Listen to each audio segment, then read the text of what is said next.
Sa unang tingin, parang isang eroplanong bumagsak sa gitna ng makapal na kagubatan ng iyong makikita. Ngunit ang nakapatong na Boeing 727 na ito ay hindi resulta ng aksidente, kundi isa sa mga pinakasikat at pinaka-unique na hotel suite sa Costa Rica. Matatagpuan ito sa ibabaw ng isang mataas na pedestal sa gilid ng rainforest malapit sa Manuel Antonio National Park. Ang eroplano ay dating pampasaherong aircraft bago tuluyang i-retire matapos ang maraming taon ng serbisyo at sa halip na gawing scrap metal, binaklas ito at inilipat ng paisa-isa patungo sa kagubatan kung saan muli itong binuo at ginawang marangyang hotel suite. Sa loob nito, makikita ang kombinasyon ng aviation history at tropical luxury kung saan ang dating fuselage ng eroplano ay naging komportabling silid na may mga modernong pasilidad at kahoy na interior. Habang nakatanaw sa malawak na karagatan at berdeng rainforest sa ibaba, mararamdaman mong para kang sakay ng isang eroplanong permanente ng lumapag sa isa sa pinakamagandang tanawin sa buong mundo. Hindi lahat ng hotel ay nagsisimula sa isang marangyang labi dahil sa Skylodge Adventure Suites ng Peru. Ang mismong pagpunta sa iyong kwarto ay isa ng matinding pagsubok at bahagi ng buong karanasan. Upang makarating dito, kailangang akyatin ng isang matarik na bangin bago makapasok sa mga silid na matatagpuan sa loob ng mga transparent capsule na nakakabit mismo sa gilid ng bundok na mayroong daan-daang metro ang taas mula sa lupa. Mula sa loob ng kwarto, kitang-kita ng mga bisita ang malawak na Sacred Valley, ang mga ilog na dumadaloy sa ibaba at ang matatayog na bundok na pumapalibot sa rehiyon na minsang naging sentro ng sinaunang sibilisasyong Inca. Sa hilagang bahagi ng Sweden, sa gitna ng malawak at tahimik na kagubatan ng Lapland, matatagpuan ang isang hotel na halos hindi mo mapapansin kahit nakatayo ka na sa harapan dahil ang mga kwarto ay sadyang idinisenyo upang magkamuplad sa kalikasan. Isa sa mga pinakasikat nilang silid ay ang Mirror Cube, isang kwartong nababalutan ng espesyal na reflective glass na sumasalamin sa mga puno, ulap at kalangitan sa paligid. Mula sa malayo, tila nawawala ito sa paligid dahil nagiging parang bahagi ito ng kagubatan. Ginagawa nila ito para pagsamahin ng makabagong arkitektura at ang likas na kagandahan ng kalikasan nang hindi sinisira ang kapaligiran. Sa labas pa lamang ng hotel na ito ay agad nang mauunawaan kung bakit ito naging isa sa pinakasikat na accommodation sa buong mundo. Ito ay dahil sa mga giraffe na malayang gumagala sa paligid at tila bahagi mismo ng hotel. Ang hotel na ito ay tinatawag na Giraffe Manor. Ito ay matatagpuan sa Nairobi, Kenya, sa loob ng isang malawak na pribadong lupain na napapalibutan ng berdeng kagubatan. Ang pinakatanyag na residente ng lugar ay ang mga Rothschild giraffe, isang endangered na uri ng giraffe na matatagpuan lamang sa ilang bahagi ng Afrika.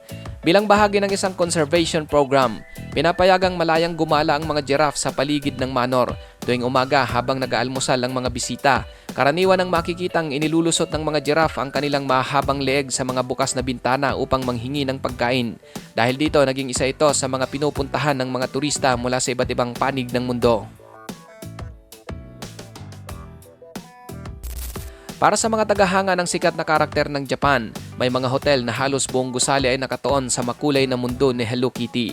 Mula sa mga dingding hanggang sa kama, ilaw at dekorasyon, halos lahat ay may temang Hello Kitty. Ang konseptong ito ay nilikha upang gawing parang totoong fantasy world ang pananatili ng mga bisita. Sa halip na karaniwang silid ng hotel, para kang pumapasok sa isang higanteng koleksyon ng memorabilia, kung saan bawat sulok ay may kaugnayan sa karakter.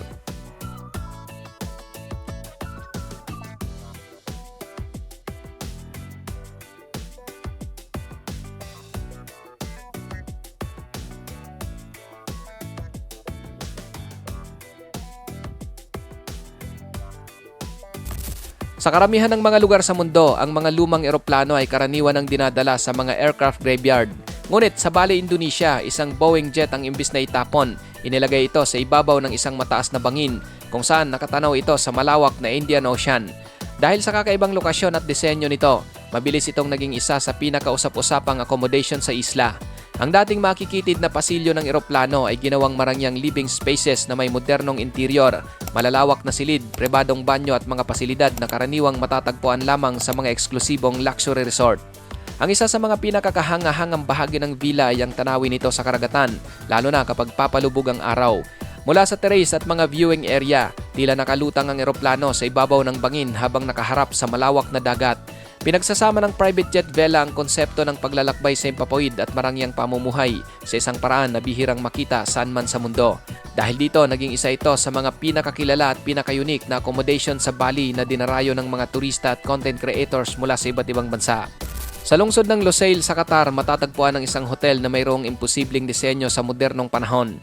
Ang gusaling ito ay mayroong natatanging disenyo na hugis dalawang magkakross na espada, isang simbolong malalim ang kahalagahan sa kultura at kasaysayan ng Qatar. Kilala ito bilang Katara Towers, isang strukturang itinayo bilang isa sa mga pangunahing landmark ng bansa. Dahil sa kakaibang hugis nito, madalas itong ihambing sa mga futuristic na gusaling makikita lamang sa mga science fiction ng pelikula.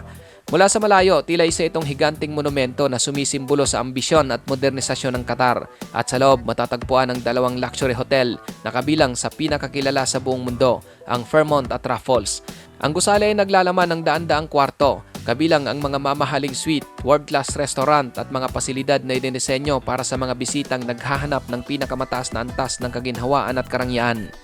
Maraming resort sa Maldives na ang mga villa ay karaniwan ang nakatayo sa ibabaw ng malinaw na tubig ng karagatan.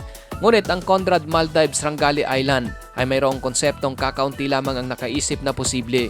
Halimbawa, sa halip na magtayo ng silid sa ibabaw ng dagat, nilikha nila ang Damoraka, isang pambihirang residence na may bahagi ng istruktura na nakalubog mismo sa ilalim ng dagat. Nang buksan ito sa publiko, agad itong nakilala bilang isa sa mga unang luxury underwater residence sa buong mundo. Ang pangunahing silid tulugan ng Morocco ay matatagpuan ilang metro sa ilalim ng dagat.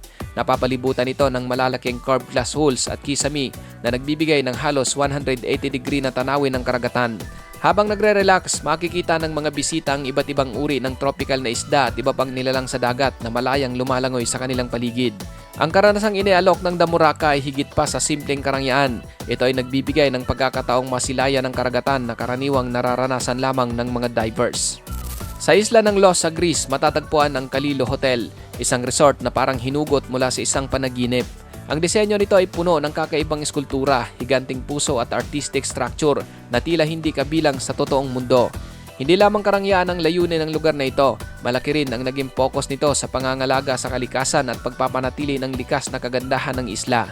Dahil sa kakaibang kombinasyon ng sining, arkitektura at tanawin ng Mediterranean, naging isa ito sa mga pinaka-photograpikong hotel sa Europa.